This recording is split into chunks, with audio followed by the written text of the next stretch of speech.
এই যে সামনে আজ যোগ কালকে নির্বাচন আইতো না, আমার কথা কেন নির্বাচন আই বলি, নির্বাচন যে আইব আপনার কারবার দৈন্য আপনি তো নিজের এই প্যান্ডেলটার ভিতরে আমি যদি এখন কেউ আব্বা তুল্লা গালি দেই, বাফ তুল্লা গালি দেই, বাফের নাম লইয়া, কাসেম সরকার যে আমার এত মহব্বত করে, আমি যদি ওনার মরা বাফের লইয়া গালি দেই, উনি করবো যে হুজুর মহব্বতের জায়গাত মহব্বত, আপনি বাপ তুল্লা গালি দিবেন, ওই যে ডাহাইতে ধরলে যেমনি খিসলাম হল এমনি করলাম রেডি করে লাইন করে দিলাম, আপনি সাবধানে থাকেন, আপনি এত কথা কইেন না বাফের বিরুদ্ধে আপনি গালি দেন, মরা বাফের বিরুদ্ধে।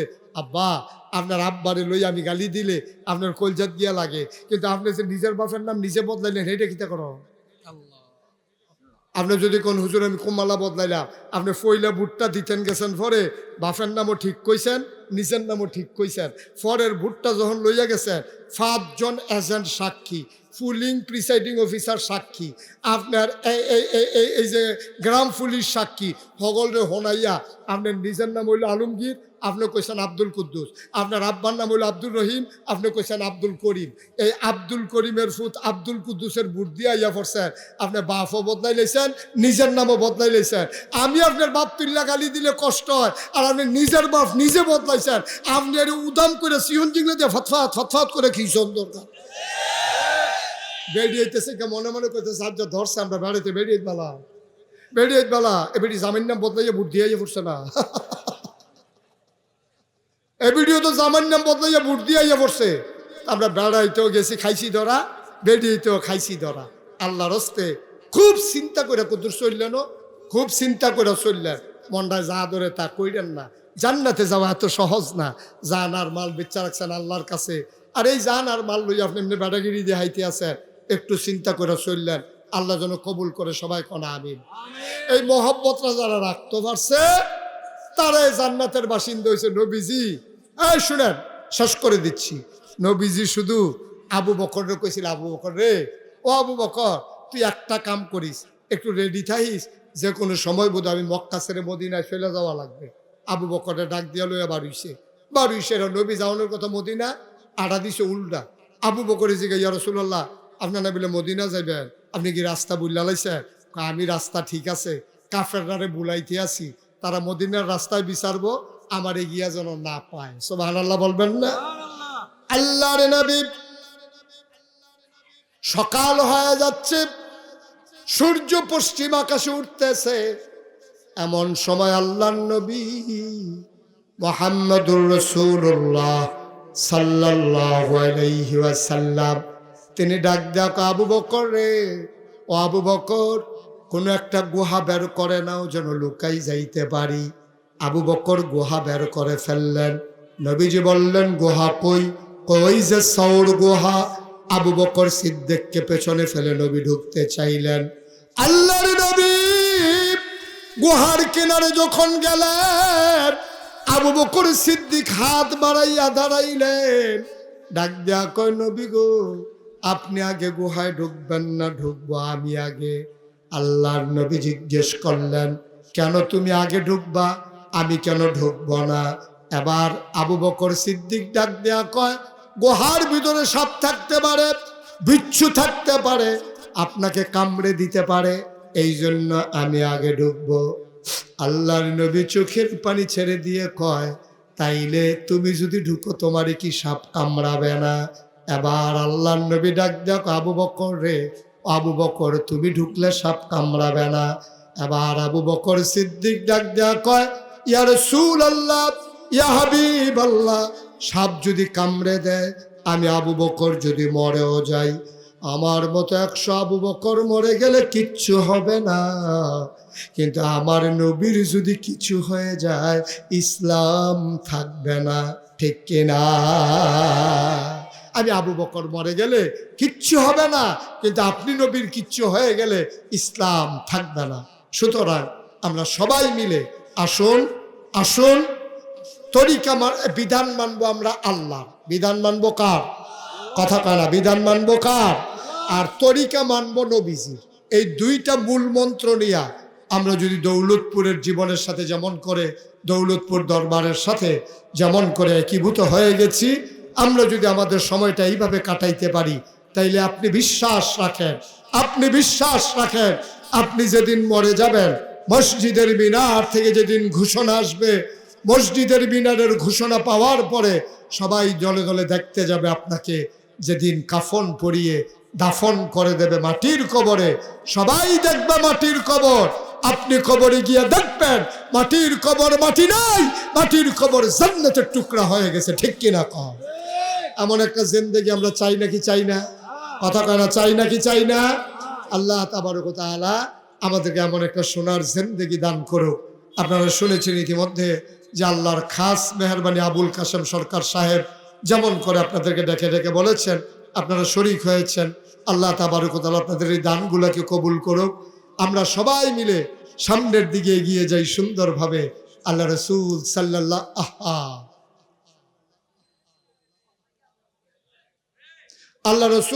সাল্লাম আবার যখন গুহার ভিতরে ঢুকলেন, কথা মনে আছে তো নাকি? আমার কথা মনে আছে? আবু বকর গুহার ভিতরে দেখা ডাকলেন, ইয়া রাসূলুল্লাহ আসেন, ভেতরে আসেন। আবু বকর সিদ্দিক যখন ডাকলেন, নবীজি ভিতরে ঢুকলেন। ঢুকে বলতেছে, আবু বকর শরীরটা বড়ই ক্লান্ত, একটু ঘুমাইতে মন চায়, তুমি একটু আরাম করে আমাকে বসো, আমি তোমার কুলে মাথা রেখে একটু শুয়ে পড়ি। আবু বকর সিদ্দিক আসন পেতে বসলেন, আবার নবী কুলের ভিতরে মাথা রেখে শুয়ে পড়লেন।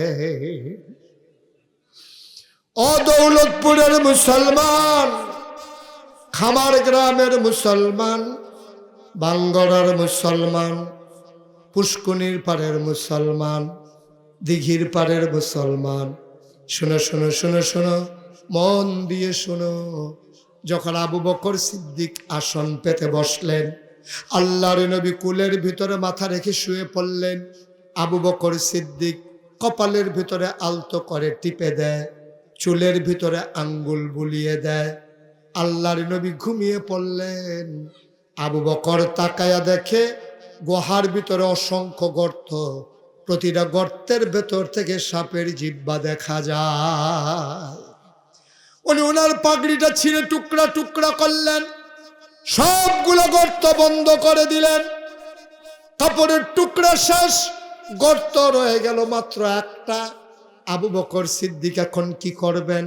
তিনি নবীর মাথা মুবারকের নিচ থেকে আস্তে করে পাটা বের করলেন, সাপের গর্তের ভিতরে পা চাপা দিলেন।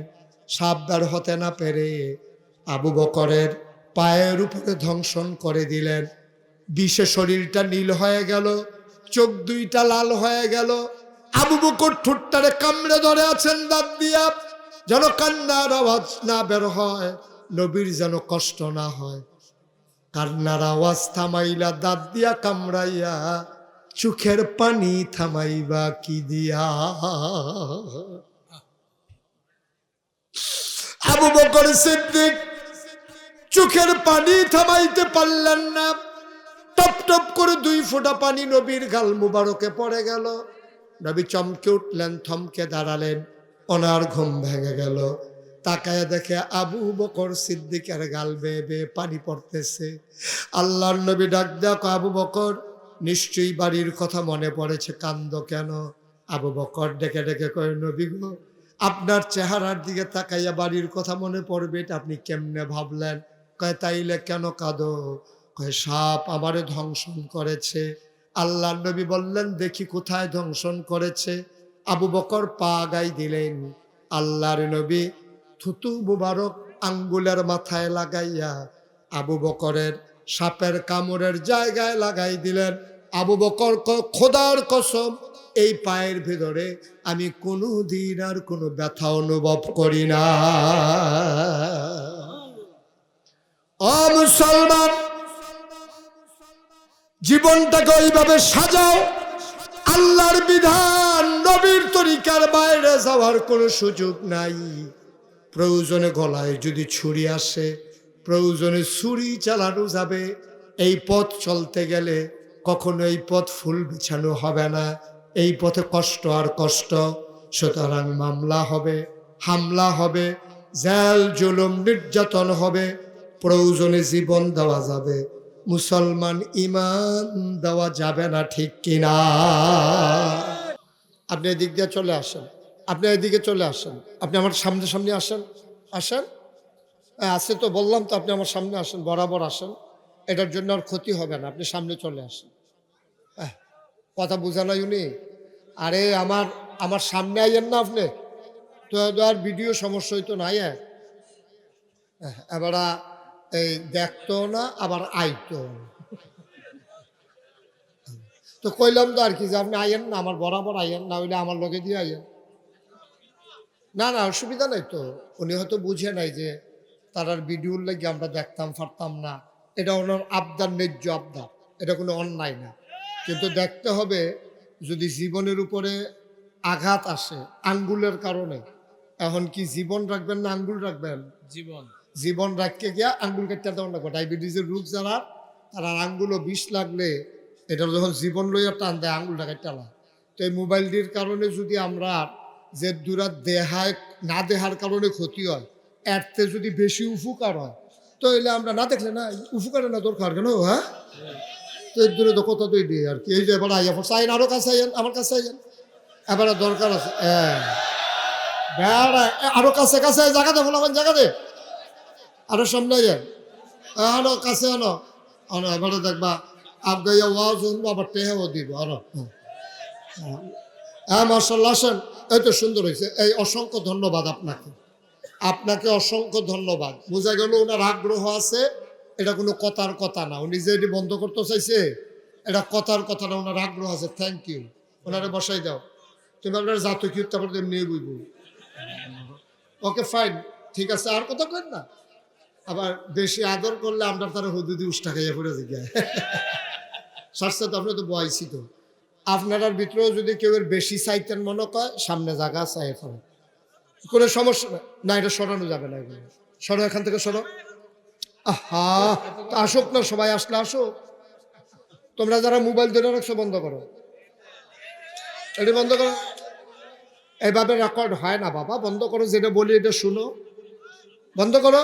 ও মা, এটা কি চাই রেসিতে, এটা বন্ধ করতে কইছি। এভাবে রেকর্ড হয় না, রেকর্ড হতে সাউন্ড সিস্টেম কানেকশন লাগবে। তো তোমার তো সাউন্ড নাই, তুমি সরো এখান থেকে, সরো, ওই কোনার মানুষজন আমাকে দেখতে পায়। আপনিও বসেন, তোমরা পিছন দিক দিয়ে স্টেজে এসে বসো, জায়গা আছে, আসো। এখন আমরা আর কোনো ক্লাস নাই, এখন সবাই যে যেহেন পারেন বইয়া খালি ওয়াজ শুনুন, কাম লাগলে গাছ উঠতে লাগবেন, কোনো সমস্যা নেই। শুনুন দিয়ে না কথা কেন? আচ্ছা মাশাল্লাহ। এখন এত মানুষের জায়গা হইলো, এই গেটটা বরাবর তোমরা আর জায়গা হইলো না। কারবার কারবার ওই ওই যে জনতা বাসের কথা তো লেগে কোন লাগে কই লইতাম রে। তে এই কবি নজরুল গেটেতে, এই শোনো, কবি নজরুল গেটেতে কোম্পানি কোন যাইবে, গিয়া দেখে কবি নজরুল গেট একটা বাস খালি ফুইরা রইছে। তে গিয়ে উঠছে, খাচ্ছত খারাপ তো, তে বাস উঠছে, সেটা একটা, এটা কি দেখা যাচ্ছে না তো, কি এগুলো কি দত্তরি বাড়ি দেখা দেখা। হ্যাঁ রে, তোরারে লই আমি যে কি বিপদ আছি, কবে জানি তোরারে হালাই আমি মাদাইয়া যাই গেটার পাইবা হেবলাম।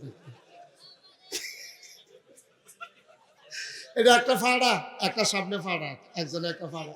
আরে আর লাগতো না, হাতে হাতে দে, একটা একটা ফাড়া। এটা কি সবজি ওয়াশ করুন লাগবে? আমি যা ফোনটা বেশি দিন থাকিয়া যাওয়ার লাগবো, যে নমুনা রোজার আগটা হেন হয়ে যাইব, বুঝছি। হ্যাঁ ওকে ফাইন, দেখতেছি, আমি দেখতেছি।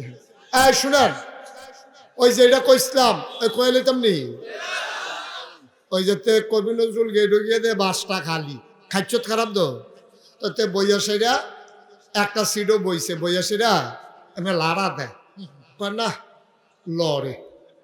তো এইটাতে বাস খালি তো, তো এইটা হালাই দিয়ে গিয়ে আরেক সিটও বইছে, দেখে যে গ্লাস ভাঙা, জানালার গ্লাস ভাঙা। আরেকটা দিয়ে বইয়ে দেখে সিফা, একটা লড়ে, আরেকটা গ্লাস ভাঙ্গা, আরেকটা সিফা। তে যেইটাতে বয় খালি টেস্ট করে, এই উঠতে উঠতে তে উঠে আর বয়, আর এই মাইদি দিয়ে হগলে মোটামুটি বইছে, সবাই বইয়া সরষেতে খেলুইয়া কোম্পানি গুঞ্জ গেছি। তো লাভের লাভ আমরা দূরে হয়েছে না। ওকে ফাইন, সুন্দর, ঠিক আছে, থ্যাংক ইউ। হ্যাঁ, খুব ভালো কথা, যেগুলো ওরা পরামর্শ দিছে, এই কথাগুলো দরকার, প্রসঙ্গক্রমে হয়তো আসতো। তোমরা দাওয়াতে অসংখ্য ধন্যবাদ। এ ব্যাপারে কথা বলবো ইনশাআল্লাহ। এখন বাচ্চাও না, এই যে উকি দিয়ে রয়েছে তুই বচ্চা বেড়া তোর দেখছি আর কি সারছে। এখন তার আরে কি বোয়ান যেত না হেন দিয়া আমার আবার কেউ খেরুই থাকলে আমারও খেরুইছে গীতাম মনে হয়। এটা একটা রোগ, আমি ডাক্তারের লোক আলাপ করছি, এই রোগ যাইতো না আপনার, এটা রোগ দিলে থাকবো আমার। মাইকটা ঠিক করো, হ্যাঁ বলতেছি মাইকটা ঠিক করো। তারা এলাকাত কিন্তু মাইকম্যান অনেক জায়গাত মারছে, আমি দেখছি। বুঝ করে মাইক চালা, কি চালাইব নমুনা খারাপ। হ্যাঁ কইছি তোমরা যে কন্যাই বাজে এটাও কইছি। হ্যাঁ আর কিতা কইতাম, মাইরের ডোর দেখাইছি, আর কিতা কন যায়। সবাই কন আলহামদুলিল্লাহ। আজকে আমি খুব টায়ার্ড, কিন্তু তারপরে আমি আমার কমিটমেন্ট রক্ষা করবো ইনশাআল্লাহ। আমি তোমাদেরকে নিয়ে যতক্ষণ ধৈর্য কোলায় কথা বলবো ইনশাআল্লাহ। আজকে আমার দুপুরে মাহফিল ছিল সোনামগঞ্জ মাহফিল শেষ করে হেলিকপ্টারে আসছি, নামছি শীতলাই থেকে আমি গেছি বিহার মণ্ডল সাইডে আসছি দৌলতপুর। এটা শেষ করতাম পারলে এরপরে বাহিরা বাসাত গিয়া মাহফিল করন লাগবো। এটা খাইচত খারাপ হয়ে গেছে, এটা ওয়াত ছাড়া থামন যেন সুরের মতো। সুরে যেদিন চুরি করতো না পারে, এই দিন বলে দেখছি এই রুমের এই রুমও নাই, এই রুমের এই রুমও। আমরা হুজুর হয়ে গেছি গে এইরকম। তা আল্লাহ যেন হেফাজত করে, সবাই কও আমিন। না এই আওয়াজ কাশেম সরকার না তো, এটা মুস্তাক ফয়েজি। এবারে তো লইয়া পড়ছেন, আমি বলে ফাল দিয়ে উঠে ফিরেছে জ্ঞান কখন জানা কার উপরে। তোমরা আওয়াজ ঠিক রাখবা, আওয়াজে ওয়াজ খাউন্যা ভালো হইলে শাহিদারি করে মজা আছে, ঠিক রে। আর খাউন্যা যেটি দিছে এটি লারে সাল্লা সেট উঠে করলাম শাহিদারে, মানে সামান্য বই ওষুধ খাইতে হবে উঠাতে, যেইটা দেই লগে লগে ঢুক গিল্লা লাইবা যেন শাহিদারে মাপ সাউন লাগে, আওয়াজ যেন ঠিক থাকে, ভলিউম যেন না কমে। ইমানদারের আওয়াজ রাইট বাড়লে কমে না বাড়ে? তারা কি রাস্তাত বইয়া থাকে না মাহফিল আইয়া পড়ে? এই ইমানদার যারা, তারা যখন রাইট বাড়ে গভীর হয়, তখন কি তারা সাহস টলো না মাহফিল? এটার প্রমাণ আছে নাকি নাই? আমরা মাহফিল থেকে এখন যাইতেছে না আইতাছে, তো আর কিতা করতে হইতেন নাকি জান দিয়া লাইতো নিহি। তোমরা যারা আছো আওয়াজটা খালি খিচ্ছা দিও, বাহিরা আমি বুঝাম কিতা করন লাগে। বাহিরা আমি আছি মাইকের কাছে, নো টেনশন, খালি আওয়াজটা খিচ্ছা লাইবা। আজকের মাহফিলের সম্মানিত সভাপতি হুজুরের আওলাদগণ, বিশেষ করে হজরত মাওলানা আতিকুল ইসলাম, তারপরে আমার প্রিয় ভাই বড় ভাই জনাব হজরত মাওলানা খলিলুর রহমান পীর সাহেব, তারপরে আছেন নাইমুর রহমান পীর সাহেব, হুজুরের অন্যান্য আওলাদগণ, সবাই তো আমার আত্মীয়, এটা তো জানেন নাকি? আমিন কেন তো এটা যে আত্মীয়, এটা কি স্বীকার করেন না আপনারা? তারা কইতেইব না জুড়ে সবাই আমার আত্মীয়, আপনারা কইবেন ঠিক। আরে অহন কইতেন কইছি, আমি জিগে কই আসলে না কইতেন কইছি সবাই আমার আত্মীয়, তো এই দিয়ে তো কইছিলাম। এটা কইবা মোবাইলটা বন্ধ করো মোবাইল। সব সময় তো ইউটিউবের ভিতরে চাই আর তো অহনো যদি ভিতরে চাই তো আমি আর বাড়ি শিখিতা, আমি ভিতরে থাকতাম। এটা মোবাইল বন্ধ করো, এই ওই হেতে সারা কর্তা সাটা কিতা, খুব মনোযোগ। আমরা মূল আলোচনায় চলে যাই, কথায় কথায় একটা মিনিট আর সময় নষ্ট করতে চাই না। সবাই পড়েন আমিন। এই আওয়াজে হবে না তো, আপনি মাস্ক খুলেন, আপনার আমিন সিফা খাইয়া থাকে, ভালো করে আরাম করে বল, সবাই কন আমিন, জোরে আরো জোরে বলেন সুবহানাল্লাহ, বলেন আলহামদুলিল্লাহ, আল্লাহু আকবার। শুকরিয়া আদায় করলাম কার? করব কার? করে যাব কার? লস না লাভ? কম না বেশি? প্রমাণ আছে নাকি নাই? আমার আল্লাহ রাব্বুল আলামিন কোরআনুল কারীমে কত সুন্দর করে ওয়াজ করে দিলেন। আল্লাহ বলেন লা ইন শাকারতুম লা আযীদান্নাকুম। ও দুনিয়ার মানুষ, নামত পেয়ে যদি শুকরিয়া আদায় করবে, যেই নামত পেয়ে শুকরিয়া আদায় করবে, শুকরিয়া আদায়ের কারণে ওই নামত আমার আল্লাহ আরো বহুত গুণে বাড়িয়ে দেবেন। বলেন সুবহানাল্লাহ। আপনিও কন সুবহানাল্লাহ কন, আরেকবার কন। ওই আগের বার যে কইছিলেন না হেইটা একবারও যেন না ছুটে, যার বাদ যাইব তো দুইবার কয়ে লাগবেন, লগে লগে কাজা করে লাভ যেন। বলেন সুবহানাল্লাহ।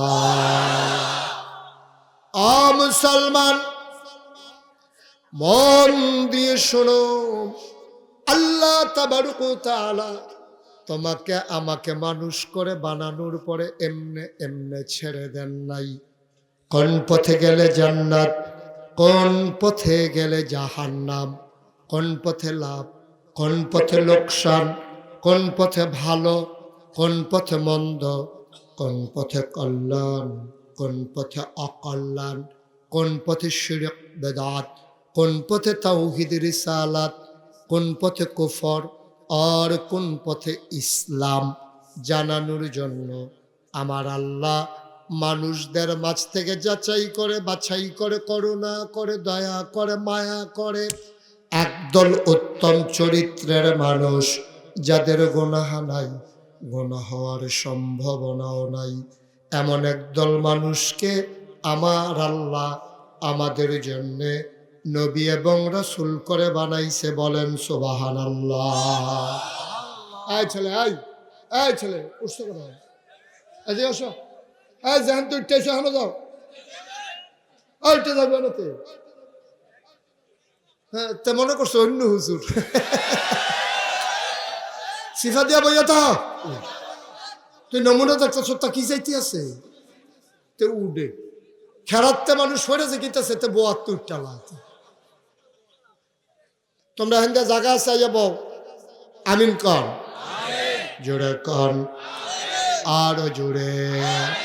বন্ধুরা আমার, ভাইরা আমার, এই দুনিয়ার ভিতরে আল্লাহ তাবারক ওয়া তাআলা মানুষকে যখন পাঠালেন, একটা মানুষ জাহান্নামে যাক এটা আমার আল্লাহ চান না। জাহান্নামে গেলে আল্লাহর কোনো লাভ নাই, বরঞ্চ বান্দা জান্নাতে গেলেই আল্লাহর লাভ। ঠিক কিনা? সবসময় আওয়াজটা ঠিক রাখেন, প্রাণবন্ত মনোমুগ্ধকর। আমরা পার্টিসিপেটমূলক অংশগ্রহণমূলক একটা মাহফিল করব। আমার আপনাদের কাছ থেকে শিক্ষা আছে, আপনাদের কাছ থেকেও আমার শিক্ষা আছে। দুইজন আমার থেকে আপনারা শিখবেন, আপনাদের কাছ থেকে আমি শিখব। দেখবেন অনেক কিছু আমরা জানা হয়ে যাবে। হযরত হাসান বসরি, সুবহানাল্লাহ কইতেন না? নাম শুনছেন আপনারা? খলিল ভাই নাম শুনছেন না? কথা কইয়েন, স্টেজও যারা আছেন জোরে কথা কইয়েন। আমি কিন্তু অনেক মাহফিল স্টেজের তারা কথা কয় না, কিরে তারারে নামাইয়া কথা কই না তুলছি এরকম অনেক জায়গাত করছি এরকম। তো সুতরাং আপনারা কি থাকবেন না নাইমা লাইবেন, এটা আপনার কাজের উপরে নির্ভর করবো। হ্যাঁ, যদি আপনারা আওয়াজ ঠিক মতো দিতেন পারেন থাকবেন, আর নইলে নিচের আওয়াজ করুন না, চাইয়াই না তুললা বয়, অসুবিধা কি? আমার এখন আওয়াজ করুন না, ফলাফল আনছি না আমি। কন সুবহানাল্লাহ।